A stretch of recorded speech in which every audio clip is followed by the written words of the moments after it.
Captain தொலைக்காட்சியில் இரவு செய்திகளை வழங்குவதற்காக மோனிஷா. முக்கிய செய்திகள்.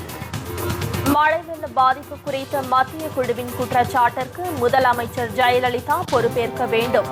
பாதிக்கப்பட்டவர்களுக்கு நிவாரண நிதியை உடனடியாக வழங்கவும் கேப்டன் விஜயகாந்த் வலியுறுத்தல்.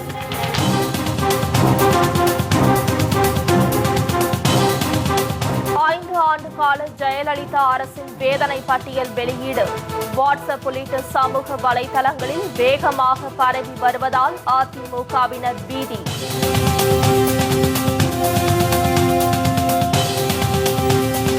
கெயில் நிறுவன விவகாரத்தில் நீதிமன்றத்தின் தடையை பெற்று விவசாயிகளை பாதுகாக்க அதிமுக அரசுக்கு கேப்டன் விஜயகாந்த் வலியுறுத்தல். இல்லையெனில் விவசாயிகளை திரட்டி போராட்டம் நடத்தவும் தேமுதிக தயங்காது என எச்சரிக்கை.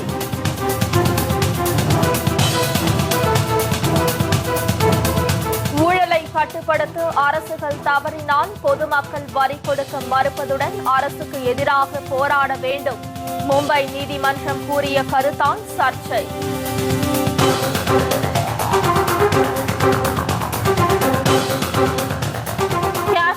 ஆட்சி அமைப்பதில் நீடிக்கிறது சிக்கல். கால அவகாசம் தேவை என பாஜக மக்கள் ஜனநாயக கட்சி ஆளுநரிடம் கோரிக்கை. விரிவான செய்திகள். கெயில் நிறுவனம் குழாய் பதிக்கும் பணியை தடுக்க நீதிமன்றத்தின் தடையை பெற்று விவசாயிகளையும் விவசாயத்தையும் பாதுகாக்க நடவடிக்கை எடுக்க வேண்டும் என்று அதிமுக அரசுக்கு தேமுதிக தலைவர் கேப்டன் விஜயகாந்த் வலியுறுத்தியுள்ளார். இதுகுறித்து அவர் வெளியிட்டுள்ள அறிக்கையில், கோவை, திருப்பூர், ஈரோடு, நாமக்கல், சேலம், தருமபுரி, கிருஷ்ணகிரி ஆகிய 7 மாவட்டங்களில் உள்ள விவசாய நிலங்களின் வழியாக இந்திய எரிவாயு கட்டுப்பாட்டு நிறுவனமான கெயில் நிறுவனம் திரவ எரிவாயு குழாய் மூலம் கொண்டு செல்ல உச்சநீதிமன்றம் அனுமதி அளித்திருப்பது அதிர்ச்சியையும் வேதனையும் அளித்துள்ளதாக தெரிவித்துள்ளார். இந்தியாவின் முதுகெலும்பே விவசாயம்தான் என்று சொல்லும் நிலையில் விவசாயத்தை அழித்து ஒரு திட்டத்தை நிறைவேற்ற உச்சநீதிமன்றம் அனுமதி அளித்திருக்கிறது என்றால் அதை யாரிடம் போய் முறையிட முடியும் என்று கேப்டன் கவலை தெரிவித்துள்ளார். விவசாயிகளின் வாழ்வாதாரம் கேள்விக்குறியாகியுள்ள நிலையில் இந்த தீர்ப்பை ஏற்க மறுத்து 7 மாவட்ட விவசாயிகளும் ஒருங்கிணைந்து போராட்டத்தில் ஈடுபட முடிவெடுத்துள்ளதை கேப்டன் சுட்டிக்காட்டியுள்ளார். மத்திய மாநில அரசுகள் விவசாய நிலங்கள் பாதிக்காத வகையில் பிற மாநிலங்களில் எரிவாயு குழாய் பதிக்கப்பட்டுள்ளதைப் போல தேசிய நெடுஞ்சாலைகளின் ஓரமாகவும் நீர்நிலை வழித்தடங்களின் வழியாகவும் அரசு புறம்போக்கு நிலங்கள் வழியாகவும் இத்திட்டத்தை செயல்படுத்த உரிய நடவடிக்கை எடுக்க வேண்டும் என கேப்டன் கேட்டுக்கொண்டுள்ளார். விவசாய நிலங்களின் வழியாக எரிவாயு குழாய் பதிப்பது கண்ணை விற்று சித்திரம் வாங்குவது போலாகும் என்றும், எனவே விவசாயிகளின் இப்பிரச்சனைக்கு தேமுதிக எப்போதும் பக்க பலமாக இருக்கும் என்பதை கேப்டன் உறுதியுடன் கூறியுள்ளார்.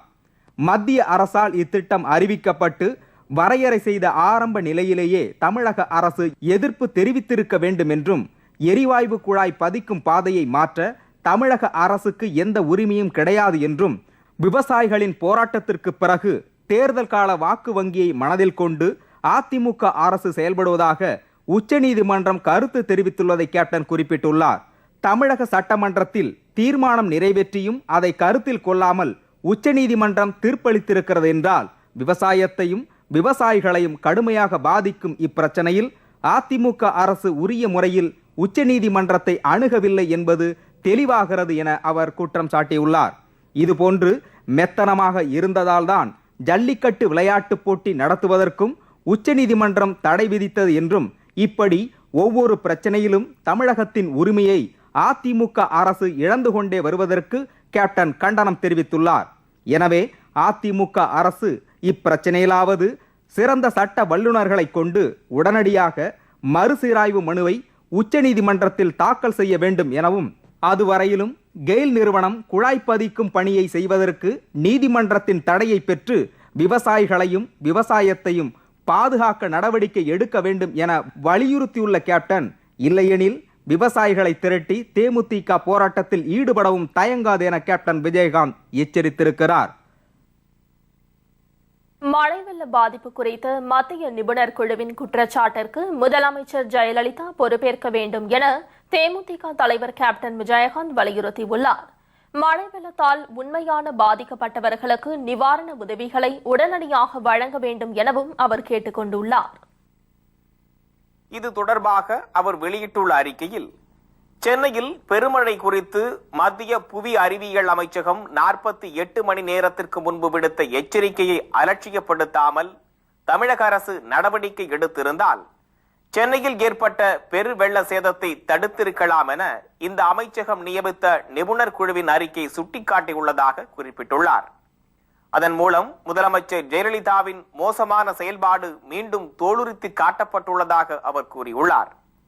மேலும் அக்குழு 3 நாட்களுக்கு முன்பே தமிழக அரசுக்கு விடுத்த எச்சரிக்கையை மதித்திருந்தால் குஜராத், ஒடிசா மாநிலங்கள் போல் பேரிழப்பை தடுத்திருக்கலாம் என்றும், அளவுக்கு அதிகமாக பெய்த மழை மட்டுமே வெள்ளத்திற்கு காரணமல்ல என்றும், சென்னையில் உள்ள மோசமான வடிகால் வசதிகளும் நீர்நிலைகள் முறையாக பராமரிக்கப்படாததும், செம்பரம்பாக்கம் ஏரியிலிருந்து அதிக அளவு தண்ணீர் திறக்கப்பட்டதும் தான் காரணம் என்றும் கூறியுள்ளதையும் எடுத்துக்காட்டியுள்ள கேப்டன், வெள்ளம் குறித்த கணக்கீடும் அதன் அபாயம் குறித்து பொதுமக்களுக்கு எச்சரிக்கை விடுத்து பாதுகாப்பு ஏற்பாடுகள் செய்வது மாநில அரசின் கடமை என்றும் மத்திய நிபுணர் குழுவின் அறிக்கையில் தெளிவாக தெரிவிக்கப்பட்டுள்ளதாகவும் குறிப்பிட்டுள்ளார்.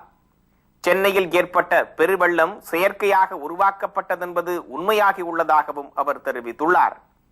மக்கள் நலனில் சிறிதும் அக்கறை இல்லாமல் இன்னல்களுக்கு ஆளாக்கிய அதிமுக அரசுக்கு கண்டனத்தை பதிவு செய்துள்ள கேப்டன், பெரும் வெள்ள சேதத்திற்கான முழு பொறுப்பையும் ஜெயலலிதா ஏற்க வேண்டும் என வலியுறுத்தியுள்ளார். தற்போது வெளிவந்துள்ள மத்திய அரசின் நிபுணர் குழுவின் அறிக்கையும் தேமுதிக உள்ளிட்ட அனைத்து எதிர்க்கட்சிகளும் அதிமுக அரசின் மீது தெரிவித்த குற்றச்சாட்டுகளும் ஒன்றாகவே உள்ளதாகவும் அவர் தெரிவித்துள்ளார். எனவே முதலமைச்சர் ஜெயலலிதா வாய்மூடி மௌனமாக இல்லாமல் தமிழக மக்களிடத்தில் விளக்கம் அளித்து செய்த தவறுக்கு பொறுப்பேற்க வேண்டும் என கேப்டன் வலியுறுத்தியுள்ளார். அதிமுக அரசின் தவறுகளை எல்லாம் மறைத்திடவே சட்டமன்ற தேர்தலை எதிர்நோக்கியே அதிமுகவினரின் பரிந்துரையின் பேரில் சிறு வணிகர்கள் அல்லாத பலருக்கும் 5000 ரூபாய் வீதம் கடன் வழங்கப்படுவதாகவும் அவர் சாடியுள்ளார். மழை வெள்ளத்தால் நடைபாதை வியாபாரிகள் உள்ளிட்ட சிறு வணிகர்கள் வாழ்வாதாரத்தை தொலைத்து நிற்பதையும், அவர்களுக்கு வட்டியில்லா கடன் வழங்க வேண்டும் என தேமுதிக வலியுறுத்தியதையும் அவர் சுட்டிக்காட்டியுள்ளார். ஆனால் அதிமுக அரசோ மத்திய அரசு கொடுத்த சுமார் 2000 கோடி ரூபாயை நிவாரணப் பணிகளுக்கும் நிவாரண உதவிகளுக்கும் பயன்படுத்தாமல் தான் தோன்றித்தனமாக செலவு செய்து வருவதாக அவர் குற்றம் சாட்டியுள்ளார். உண்மையான நடைபாதை வியாபாரிகள், தெரு வியாபாரிகள், பெட்டிக்கடை வைத்திருப்போர், சிறு வணிகர்கள் ஆகியோருக்கு கடன் வழங்கினால் அது அவர்களின் வியாபாரத்திற்கு ஏதாவது ஒரு வகையில் பயன்படும் என்றும், 5000 ரூபாயை வைத்து முழுமையாக வியாபாரம் செய்ய முடியவில்லை என்றாலும் ஏதேனும் ஒரு வகையில் அது அவர்களுக்கு உதவியாக இருந்திருக்கும் என்றும் கேப்டன் குறிப்பிட்டுள்ளார். ஆனால் முதலமைச்சர் ஜெயலலிதாவோ அரசியல் சுய லாபத்திற்காக, வாக்கு வங்கி அரசியல் செய்வதற்காக இதுபோன்ற செயல்களில் ஈடுபடுகிறார் என பொதுமக்கள் குற்றம் சாட்டுவதாக அவர் கூறியுள்ளார். ஏற்கனவே மத்திய கூட்டுறவு வங்கிகள் அதிமுகவின் பிடியில் சிக்கி சின்னாபின்னமாகி உள்ளதாக கூறியுள்ள கேப்டன், அந்த வங்கிகள் இயங்க முடியாத அளவில் நிதி பற்றாக்குறை ஏற்பட்டுள்ளதாக தெரிவித்துள்ளார். இந்த சூழ்நிலையில் அந்த வங்கிகளின் மூலம் வழங்கப்படும் கடனால் அந்த வங்கிகள் மேலும் நலிவடைந்து போகும் நிலைதான் ஏற்படும் என ஆதங்கம் தெரிவித்துள்ளார். அதிமுக அரசு இதில் நடந்து கொள்ளும் விதம் கடை தேங்காயை எடுத்து வழிப்பிள்ளையாருக்கு உடைத்தது போல் உள்ளதாகவும், இந்த அரசுக்கு பாதிக்கப்பட்டவர்களுக்கு உதவி செய்ய வேண்டும் என்கின்ற மனப்போக்கு இருந்திருந்தால் உண்மையாக பாதிக்கப்பட்டவர்களை கண்டறிந்து அவர்களுக்கு உதவிகளை செய்திருக்கும் என்றும், மேலும் சிறு குறு தொழில் நிறுவனங்கள் இந்த மழையால் பாதிக்கப்பட்டு நடைமுறை மூலதனம் இல்லாமல் தொழில் செய்ய முடியாத நிலையில் பல நிறுவனங்கள் மூடப்பட்டுள்ளன என்றும், அவர்களுக்கு இதுவரையிலும் எந்த உதவியும் செய்யப்படவில்லை என அவர் கவலை தெரிவித்துள்ளார். பாதிக்கப்பட்ட குடும்பங்களுக்கு அதிமுகவினர் பரிந்துரை செய்தவர்களின் வங்கி கணக்குகளில் மட்டுமே 5000 ரூபாய் தொகை போடப்பட்டுள்ளதாகவும், இன்னும் லட்சக்கணக்கான குடும்பங்களுக்கு இதுவரையிலும் நிவாரண உதவிகள் வழங்கப்படவில்லை என கூறியுள்ள தேமுதிக தலைவர் கேப்டன் விஜயகாந்த், எனவே ஆட்சியில் இருக்கும் கடைசி காலத்திலாவது உண்மையாக பாதிக்கப்பட்டவர்களுக்கு நிவாரண உதவிகளை வழங்க வேண்டும் என கேட்டுக் கொண்டுள்ளார். ஊழலை கட்டுப்படுத்த அரசுகள் தவறினால் பொதுமக்கள் வரி கொடுக்க மறுப்பதுடன் அரசுக்கு எதிரான ஒத்துழையாமை இயக்கத்தை நடத்த வேண்டும் என்று மும்பை நீதிமன்றம் கூறியிருப்பது பரபரப்பை ஏற்படுத்தியுள்ளது. மகாராஷ்டிராவில் தாழ்த்தப்பட்ட வகுப்பினருக்காக நடத்தப்படும் அமைப்பு ஒன்றில் 385 கோடி ரூபாய் அளவிற்கு நடைபெற்றுள்ள ஊழல் குறித்த வழக்கை மும்பை உயர்நீதிமன்றத்தின் நாக்பூர் கிளை விசாரித்து வருகிறது. 20 ஆண்டுகளுக்கு மேலாக நடக்கும் இந்த வழக்கை விசாரித்த நீதிபதி அருண் சௌத்ரி விசாரணையின் போது இவ்வாறு கூறி பரபரப்பை ஏற்படுத்தியுள்ளார். ஊழலை கட்டுப்படுத்த அரசுகள் தவறுவதால் வரி செலுத்தும் பொதுமக்கள் மிகுந்த மன உளைச்சலுக்கும் வேதனைக்கும் ஆளாகி இருப்பதாக நீதிபதி பகிரங்கமாக தெரிவித்தார். இதை அரசுகளும் அதிகாரத்தில் இருப்பவர்களும் புரிந்து கொள்ள வேண்டும் என அவர் காட்டமாக கூறினார். நாட்டில் இருந்து லஞ்சத்தையும் ஊழலையும் ஒழிக்கவே முடியாது என்ற நிலை மாறுவதற்கான உறுதிமொழியை வரி செலுத்தும் மக்களுக்கு அரசு வழங்கியே தீர வேண்டும் என மும்பை நீதிமன்றம் கூறியுள்ளது. ஊழல் என்பது ஒழிக்க முடியாத ஒரு அரக்கனாக வளர்ந்துவிட்டது என்ற நீதிபதி அதற்கு எதிராக நாட்டு மக்கள் அனைவரும் ஒன்று திரள வேண்டிய நேரம் வந்துவிட்டது என்றார். மக்கள் நினைத்தால் ஊழலை ஒழித்துவிடலாம் என்றும் கூறினார்.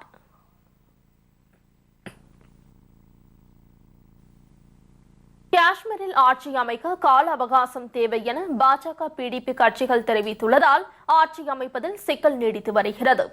காஷ்மீரில் கடந்த சட்டமன்ற தேர்தலில் எந்த கட்சிக்கும் பெரும்பான்மை கிடைக்காததை தொடர்ந்து மக்கள் ஜனநாயக கட்சி பாஜக இணைந்து ஆட்சி அமைத்தது. முதல்வராக இருந்த முப்தி முகமது சயீத் உடல்நலக் குறைவால் மரணமடைந்த நிலையில் அவரது மகள் மெஹபூபா புதிய முதல்வராக தேர்ந்தெடுக்கப்படுவார் என்ற எதிர்பார்ப்பு நிலவியது. பாஜகவும் தொடர்ந்து ஆதரவு அளிப்பதாக தெரிவித்தது. ஆனால் மெஹபூபா பதவி ஏற்க தயங்கியதால் ஆட்சி அமைப்பதில் காலதாமதம் ஏற்பட்டதை அடுத்து காஷ்மீரில் குடியரசுத் தலைவர் ஆட்சி அமல்படுத்தப்பட்டது. ஆட்சி அமைப்பது குறித்து விரைந்து முடிவெடுக்குமாறு பிடிபி பாஜகவிடம் ஆளுநர் வோரா வலியுறுத்தினார். ஆனாலும் அங்கு ஆட்சி அமைத்து இழுபறி நீடித்து வருகிறது. இந்நிலையில் இரு கட்சியினரும் ஆளுநர் வோராவை சந்தித்து ஆட்சி அமைக்க மேலும் கால அவகாசம் தேவை என கோரிக்கை விடுத்துள்ளனர். காஷ்மீரில் ஆட்சி அமைக்க பாஜகவிடம் சில நிபந்தனைகளை மெஹபூபா வைத்துள்ளதாக கூறப்படுகிறது. முதலில் பதவியேற்றுக் கொள்ளுமாறும் பின்னர் நிபந்தனைகள் குறித்து பேசுவோம் என பாஜக தரப்பில் தெரிவிக்கப்பட்டு வருவதே ஆட்சி அமைப்பதில் உள்ள இழுபறிக்கு முக்கிய காரணம் என தகவல்கள் தெரிவிக்கின்றன. பேரறிஞர் அண்ணா நினைவு தினத்தை முன்னிட்டு அவரது திருவுருவ படத்திற்கு தேமுதிக தலைவர் கேப்டன் விஜயகாந்த் மலர்தூவி மரியாதை செலுத்தினார். பேரறிஞர் அண்ணாவின் 47வது நினைவு தினம் இன்று தமிழகம் முழுவதும் அனுசரிக்கப்பட்டது. இதனையொட்டி சென்னை கோயம்பேட்டில் உள்ள தேமுதிக தலைமை கழகத்தில் அலங்கரித்து வைக்கப்பட்ட அண்ணாவின் திருவுருவ படத்திற்கு தேமுதிக தலைவர் கேப்டன் விஜயகாந்த் மலர்தூவி மரியாதை செலுத்தினார்.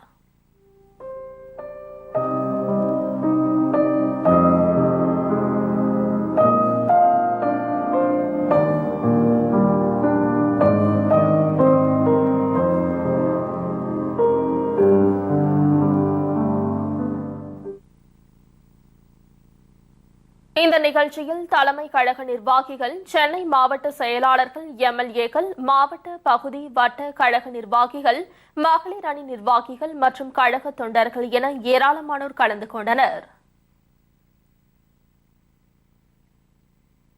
டிஎன்பிஎஸ்சி உறுப்பினர்கள் நியமனம் தொடர்பாக பதிலளிக்க தமிழக அரசுக்கு நோட்டீஸ் அனுப்ப சென்னை உயர்நீதிமன்றம் உத்தரவிடப்பட்டுள்ளது. முன்னாள் திமுக எம்பி TKS இளங்கோவன் தொடர்ந்த வழக்கில் உயர்நீதிமன்றம் மேற்கண்ட உத்தரவை பிறப்பித்துள்ளது.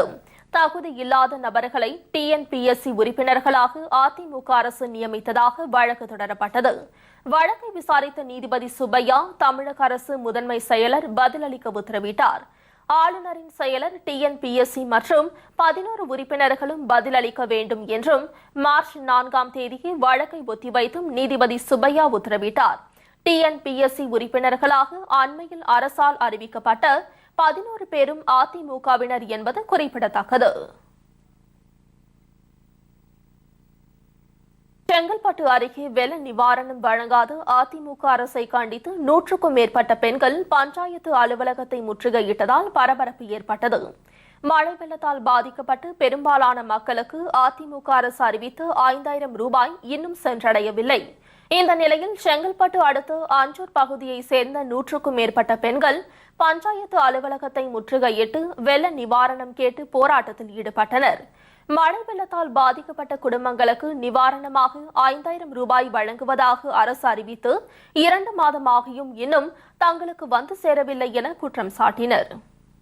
2 மாதத்துக்கு முன்னாடி மழை பெய்ஞ்சிச்சு இல்லையா, அப்போ எங்களுக்கு கவர்மெண்ட்லேருந்து நிவாரண உதவியாக ஒரு குடும்பத்துக்கு 5000 தரேன்னு சொன்னாங்க. எங்கள் பஞ்சாயத்தில் 750 மேலே குடும்பம் இருக்காங்க. ஆனால் பார்த்தீங்கன்னா ஒரு 50 குடும்பத்துக்கு கூட இன்னும் அந்த பைசா சேரலை.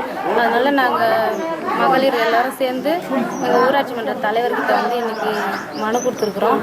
அவர் இதனிடையே வெள்ள நிவாரண தொகை வழங்க கோரி பன்ருட்டி கூட்டுறவு வங்கியை பொதுமக்கள் முற்றுகையிட்டனர்.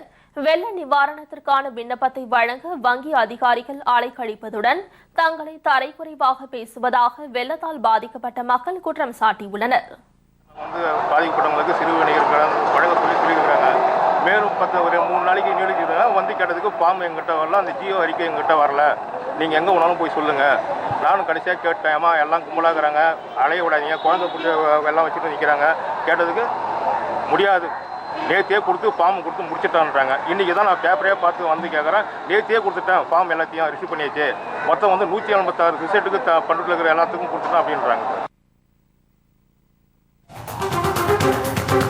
காஞ்சிபுரத்தில் வரும் 20ஆம் தேதி தேமுதிக சார்பில் தமிழக அரசியல் திருப்புமுனை மாநாடு பூமி பூஜையுடன் கோலாகலத்துடன் துவங்கியது மாநாட்டுக்கான பணிகள்.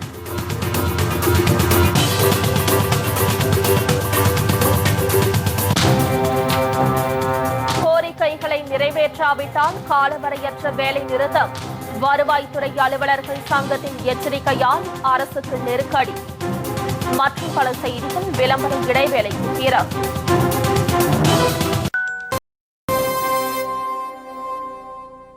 செய்திகள் தொடர்கின்றன. காஞ்சிபுரம் அடுத்த வேடல் பகுதியில் நடைபெறவுள்ள தேமுதிகவின் தமிழக அரசியலின் திருப்புமுனை மாநாட்டு பணிக்கான பூமி பூஜை இன்று நடைபெற்றது. வருகிற 20ஆம் தேதி காஞ்சிபுரம் மாவட்டம் சென்னை பெங்களூரு தேசிய நெடுஞ்சாலையில் உள்ள வேடல் என்னும் இடத்தில் தேமுதிகவின் தமிழக அரசியலின் திருப்புமுனை மாநாடு நடைபெறவுள்ளது. இதற்காக தேர்வு செய்யப்பட்ட இடத்தில் பந்தக்கால் நடப்பட்டு பூமி பூஜை போடப்பட்டது. பின்னர் 100 அடி உயர கம்பத்தில் தேமுதிக கொடியும் ஏற்றப்பட்டது.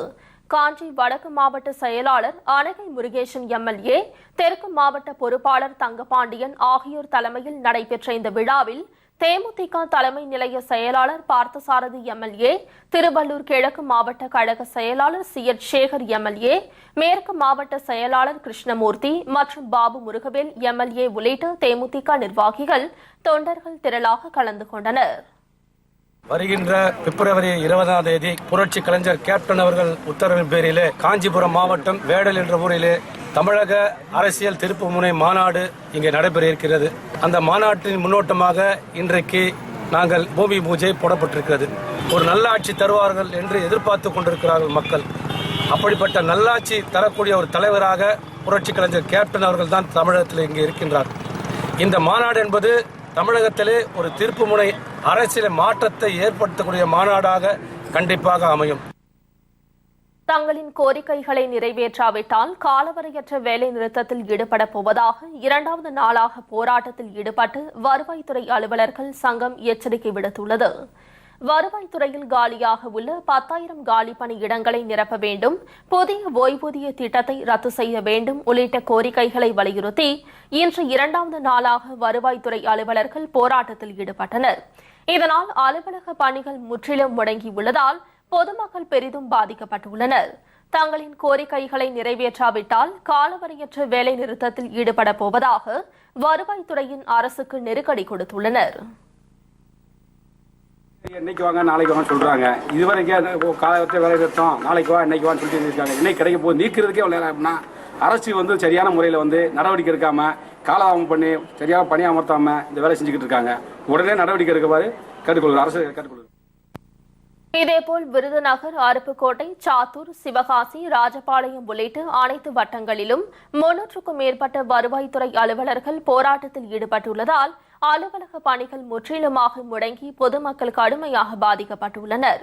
அதிமுக ஆட்சியின் ஆயுட்காலம் முடிவடைய உள்ள நிலையில் இந்த அரசுக்கு நெருக்கடி ஏற்படுத்தும் வகையில் அரசு துறை ஊழியர்கள் நாளுக்கு நாள் போராட்டத்தில் குதித்து வருகின்றனர்.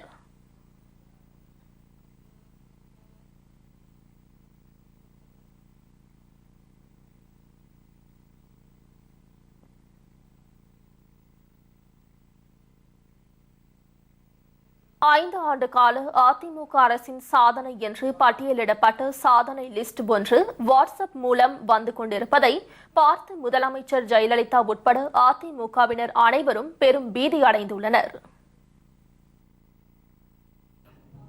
தமிழகத்தில் சட்டமன்ற தேர்தல் நெருங்கிக் கொண்டிருக்கும் நிலையில் 5 ஆண்டு கால சாதனைகளை முன்வைத்து அதிமுகவினர் தேர்தல் பிரச்சாரத்தில் ஈடுபட்டு வருகின்றனர். மக்களின் அடிப்படை வசதிகளை கூட நிறைவேற்றுவதில் இந்த அரசு பெரும் தோல்வியடைந்துள்ள நிலையில் 2011 சட்டசபை தேர்தலின் போது அளித்த வாக்குறுதிகளை நிறைவேற்றிவிட்டதாக சட்டசபையில் செய்தி வாசிப்பாளரை போல் அறிக்கை வாசித்தார் ஜெயலலிதா. தொழில் முதலீட்டாளர்கள் மாநாடு, இலவச திட்டங்கள், தாலிக்கு தங்கம் என்பவை அவர் வாசித்த பட்டியலில் மிக முக்கிய இடம் பிடித்தன. இந்த நிலையில் அதிமுக அரசின் 5 ஆண்டு கால வேதனைகளை பட்டியலிட்டு வாட்ஸ்அப்பில் உலாவரும் செய்தியை கண்டு அதிமுகவினர் பீதியடைந்துள்ளனர். வெற்றி பெற்ற முதல் நாள் உங்கள் அரசு என்ற வார்த்தையை பயன்படுத்திய ஜெயலலிதா மறுநாள் நான் எனது அரசு என்று கூறி ஆணவ போக்குடன் செயல்பட்டதை சுட்டிக்காட்டப்பட்டுள்ளது. சமச்சீர் கல்வி விவகாரத்தில் ஜெயலலிதா அரசின் தலையில் நீதிமன்றம் கொட்டியது, பாடப்புத்தகங்களை அச்சடித்து 450 கோடியை வீணடித்தது, அரசியல் காழ்ப்புணர்ச்சி காரணமாக 100 கோடி ரூபாய் செலவில் கட்டப்பட்ட அண்ணா நூலகத்தை நாசப்படுத்தியது, பேருந்து கட்டணத்தை வரலாறு காணாத அளவிற்கு உயர்த்தியது, பால் விலையை உயர்த்தி தாய்மார்களின் கண்களை கலங்க வைத்தது, மின்சார கட்டணத்தை பல மடங்கு உயர்த்தி அனைத்து தரப்பு மக்களின் தலையில் சுமையை ஏற்றியது, ஒரு மின் உற்பத்தி நிலையம் கூட அமைக்காமல் வெறும் வாய்ச்சவடால் மட்டுமே பேசியது, கடுமையான மின் தட்டுப்பாட்டை ஏற்படுத்தி தொழில் வளர்ச்சியை முடக்கியது என அதிமுக அரசின் மிகப்பெரிய சாதனைகளை அதில் குறிப்பிடப்பட்டுள்ளது. தொழில் துவங்க வரலாறு காணாத அளவிற்கு கமிஷன் மற்றும் லஞ்சம் கேட்டதால் தொழில் நிறுவனங்கள் தமிழகத்தை விட்டே ஓடியது, சட்டசபையை பெஞ்ச் தட்டும் சபையாக மாற்றி ஜெயலலிதாவின் புகழ் பாடியது, கரும்பு விவசாயிகளை கதறவிட்டது, நெல் விவசாயிகளை நெம்பி எடுத்தது, சாலைகளே இல்லா தமிழகத்தை உருவாக்கியது, உலகமே வியக்கும் ஓட்டை உடசல் பேருந்துகளை இயக்கி மக்களை காவு வாங்கியது என அந்த பட்டியலில் குற்றம் சாட்டப்பட்டுள்ளது. வரலாறு காணாத வகையில் எதிர்க்கட்சிகளின் ஊடகங்கள் மற்றும் பத்திரிகைகள் மீது அவதூறு வழக்கு தொடர்ந்தது, தானே புயலில் கடலூரை தவிக்க விட்டது, கொடநாட்டை மினி தலைமை செயலகமாக மாற்றியது, கச்சத்தீவு மீட்பை கனவாக்கி தமிழக மீனவர்கள் உட்பட அனைத்து வாழ்வாதார பிரச்சினைகளுக்கும் கடிதம் மட்டுமே எழுதியது, மாற்றுத்திறனாளிகளுக்கு மரண பயத்தை காட்டியது என ஜெயலலிதா அரசின் அவலங்கள் பட்டியலிடப்பட்டுள்ளது.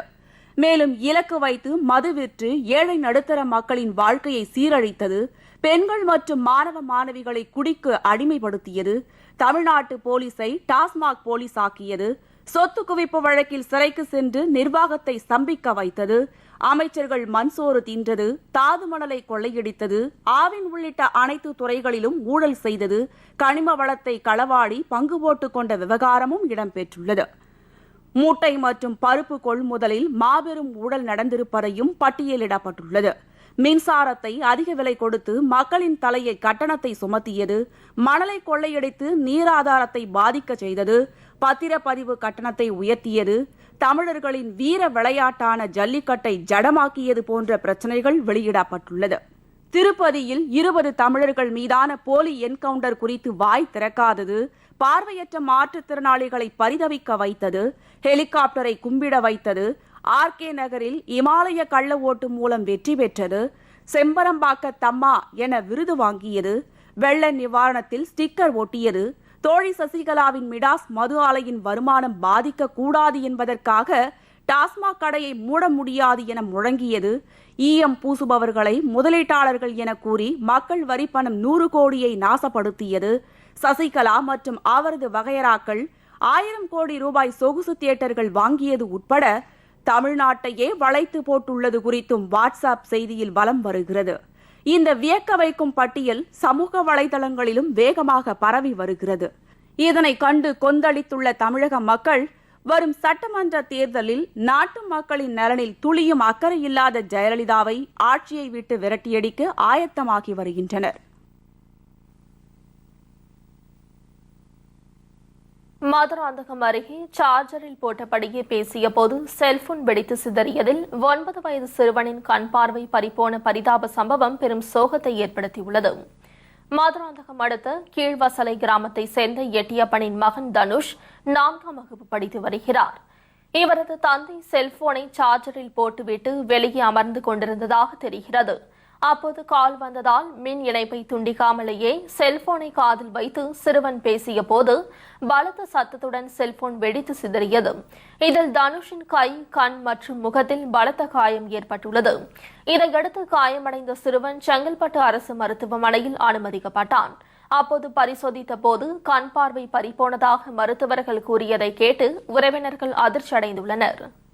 மாடு வழியாக கைட்டு வெளியே போட்டுருந்தோம், கும்மையாக கூட போட்டுருந்தோம். பசி எடுத்துன்னு கேட்டால் சாப்பாடு பக்கத்தில் சாப்பிட்டு தான் நாங்கள் இப்போ வெளியே உட்காந்து சத்தங்க சொல்ல போனாக்கா அடி போட்டு நிற்கிறேன், கையில் செல்லு வச்சுருந்தேன். நானும் என்ன ஆச்சுன்னு கேட்டால் செல்லு சார்ஜ் போட்டு சாப்பிட்டு சாமி பண்ணால் யோசிச்சு போச்சு அப்படின்னு சொன்னால் சரி அப்படி இதுமா சேல் போட்டு போய் சொன்னோம். அங்கேருந்து எகும்பூர் கண் ஹாஸ்பிட்டல் உண்மை செய்திருக்கு.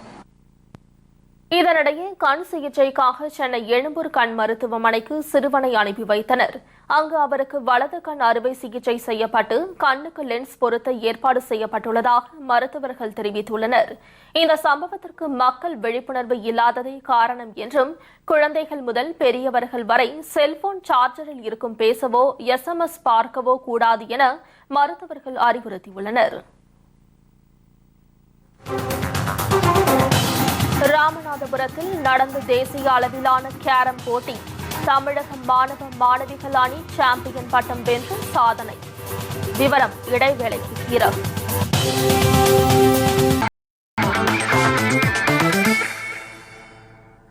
செய்திகள் தொடர்கின்றன. ராமநாதபுரத்தில் நடைபெற்ற தேசிய அளவிலான கேரம் போட்டியில் தமிழக மாணவ மாணவியர்கள் தேசிய சாம்பியன் பட்டத்தை வென்று அசத்தியுள்ளனர்.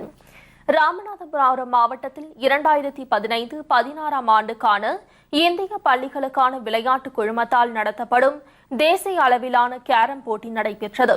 தமிழக கல்வித்துறையால் கடந்த 30ஆம் தேதி துவங்கிய இப்போட்டிகளில் இந்தியாவில் இருந்து 11 மாநிலங்களைச் சேர்ந்த 260 மாணவ மாணவியர் ஆர்வத்துடன் கலந்து கொண்டு விளையாடினர். விறுவிறுப்பாக நடைபெற்ற இந்த போட்டியில் தமிழகத்தை சேர்ந்த மாணவ மாணவியர் அணி 11 போட்டிகளில் தங்கமும் 5 வெள்ளியும் 2 வெண்கலமும் வென்று தேசிய சாம்பியன் பட்டத்தை கைப்பற்றியது.